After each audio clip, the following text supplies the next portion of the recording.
Museum అనమాట. మన రాష్ట్రంలో జరిగినటువంటి అద్భుతమైనటువంటి అవశేషాలు చాలా ఉన్నాయండి. జైన, బౌద్ధం, అదే కాకుండా అశోకుడి కాలం నాటివి, మిగతా రాజుల కాలం నాటివి చాలా ఉన్నాయి సార్. ఎప్పుడు వచ్చింది మీకు ఆలోచన?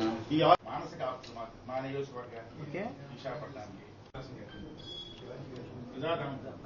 దానికి చాలా మంది రాష్ట్రంలో అందరూ కూడా పర్యావరణ జరిగింది, అది ఆ ప్రాంతంలో కట్టకూడదు అని చేస్తాను. తీసాను అప్పుడు.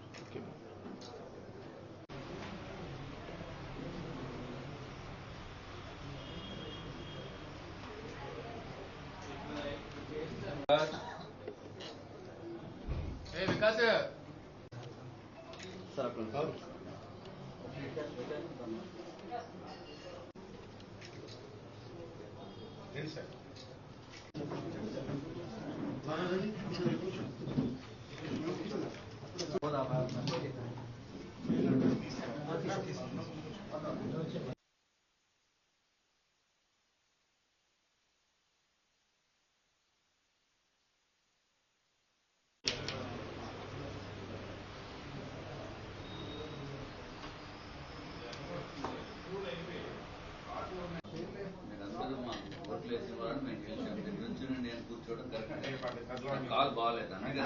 ఈ చర్యలో జరుగుతుంది గ్యారెంటీ మాకు నమ్మకం కూడా ఉంది.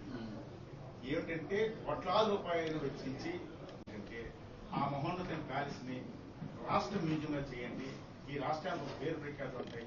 గతంలో ఉమ్మడి రాష్ట్రంగా ఉండేటప్పుడు మ్యూజియం అంతా ఉంది. ఈ ఆంధ్ర రాష్ట్రంలో ఉత్తరాంధ్రలో జరిగినటువంటి ఎన్నో తవ్వకాలు జరిగినటువంటి బయటపడ్డాయి. అవన్నీ కూడా అక్కడ ఉండిపోయేవి. అవన్నీ తీసుకొచ్చి ఇక్కడ పెడితే మన రాష్ట్రానికి పేరు ప్రఖ్యాతులు గాంచినటువంటి మ్యూజియం వస్తుందని, ఆ మ్యూజియం మీరు తీసుకొస్తే ఆ మ్యూజియం తయారు చేస్తారని మీ దగ్గరికి ఆశిస్తున్నాను సార్. అందరికీ నమస్కారం. ఈరోజు Buddhist monuments protection welfare association వారు మా దగ్గరికి రావటము, వారు ఈ ఏదైతే మన ఋషికొండ ప్యాలెస్ ఉందో ఆ ఋషికొండ ప్యాలెస్ని పబ్లిక్ మ్యూజియంగా, అంటే విశాఖ మ్యూజియంగా, మన రాష్ట్ర మ్యూజియంగా, అట్లాగే తెలుగువారి మ్యూజియంగా అది ఉండేటట్టు చేయవలసిందిగా వారు వినతి పత్రం ఇవ్వటం జరిగింది. వాస్తవానికి అక్కడ మనకి తొట్లకొండ ఉంది, బావికొండ ఉంది, అట్లాగే మనకి ఇంకా మంచి అద్భుతంగా తీర్చిన బుద్ధిస్ట్ స్తూపాలు ఉన్నాయి అక్కడ. అట్లాగే పావురాళ్ల కొండ అనేది కూడా ఉంది. బుద్ధిస్ట్ వచ్చి వాళ్ళు సందర్శించుకుని వెళ్ళిపోయే పరిస్థితి ఉంది. సో దాని మూలంగా ఇక్కడ కూడా బిల్డింగ్స్లో ఒక పార్ట్ 2లో ఈ బుద్ధిస్ట్కి సంబంధించినవి కూడా పెడితే బాగుంటుంది ఒక బిల్డింగ్లో అని చెప్పి వారు రిక్వెస్ట్ చేయడం గురించి రావటం జరిగింది. వాస్తవానికి విశాఖలో ఒక రాష్ట్ర మ్యూజియం ఉండవలసిన నెసెసిటీ ఉంది. తప్పనిసరిగా అది ఏదైతే ఋషికొండ ప్యాలెస్ చాలా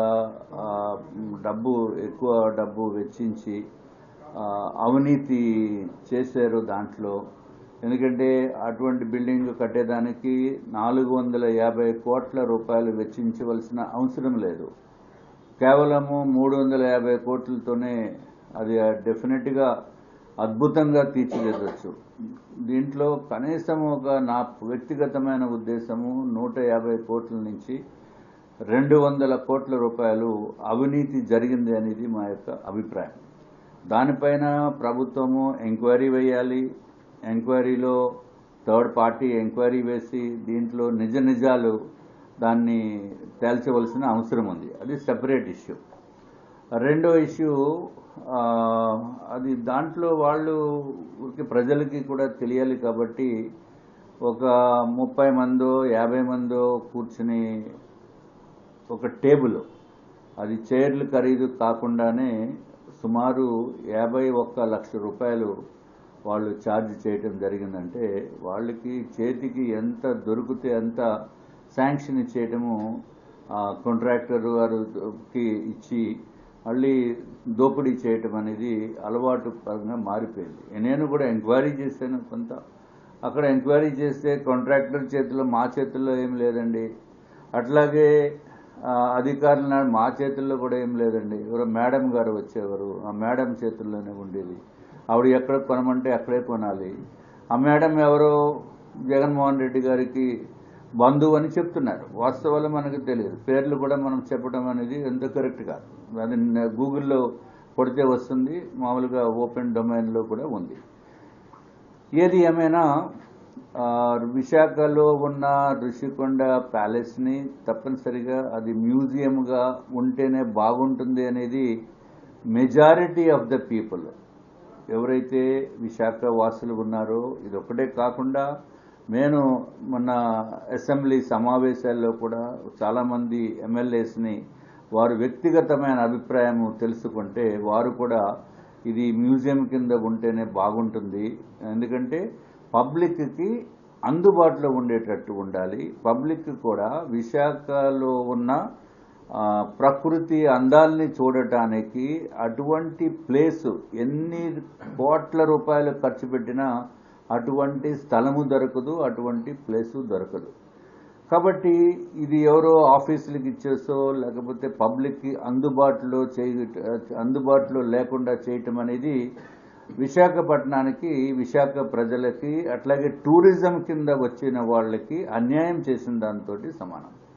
సో డెఫినెట్గా మా యొక్క ఉద్దేశము గౌరవ ముఖ్యమంత్రి గారికి అట్లాగే టూరిజం మంత్రిత్వ శాఖకి కూడా మేము తెలియచేసుకుంటాము. తప్పనిసరిగా అది పబ్లిక్కి అందుబాటులో ఉండేటట్టు చేయవలసిందిగా మేము కోరుతున్నాము. అట్లాగే పబ్లిక్లో కూడా కొంతమందిలో అది వేరే పెద్ద పెద్ద ఆఫీసులకి ఇచ్చేయచ్చు, లేకపోతే అదానీస్కి ఇచ్చేయచ్చు, అంబానీస్కి ఇచ్చేయచ్చు, లేకపోతే ఇంకొకళ్ళకి ఇచ్చేయచ్చు, ఆ డబ్బులు మనం వెనక్కి తీసుకోవచ్చు అనే ఉద్దేశపడుకోవటం అది చాలా చాలా తప్పు. ఇది మనకున్న ప్రాపర్టీ, ఇది పబ్లిక్ ప్రాపర్టీ.